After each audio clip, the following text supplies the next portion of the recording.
Relationship is excellent రిలేషన్షిప్లో ఉంటాం మేము. అందుకని please let's leave it alone.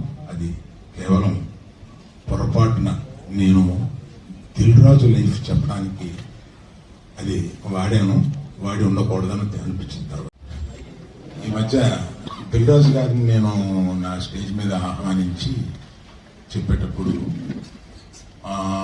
నేను రామ్ చరణ్ని తగ్గించాను అన్న ఒక అభియోగంతో నన్ను చాలా ట్రోల్ చేశారు, మీ అందరికీ తెలుసు. దాని మీద సీనియర్ విలేకరి గారు నన్ను ప్రశ్నిస్తే మిగతా అందరూ ఆ సందర్భం కరెక్ట్ కాదని నేను మళ్ళీ చెప్తానండి, ఇప్పుడు నేను కామెంట్ చేయలేను అన్నాను.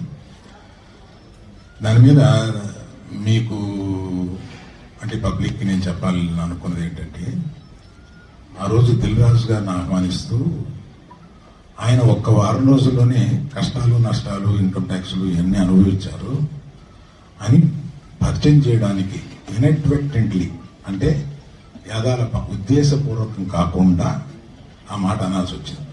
దానికి మెగా అభిమానులు చాలా ఫీల్ అయ్యి దాన్ని నన్ను ట్రోల్ చేసి చేశారు. ఫీల్ అయిన అభిమానులకి నేను చెప్తున్నాను, ఉద్దేశపూర్వకంగా చేసింది కాదు. నేను చరణ్ నా కొడుకు లాంటాడు, అంటే నాకున్న ఏకైక మేనలుడు, అతనికి ఉన్న ఏకైక మేనమావని. అందుకని ఎమోషనల్గా చెప్తున్నాను. ఒక్క నిమిషం నేను ఎమోషనల్ ఇష్యూ అని చెప్పాను.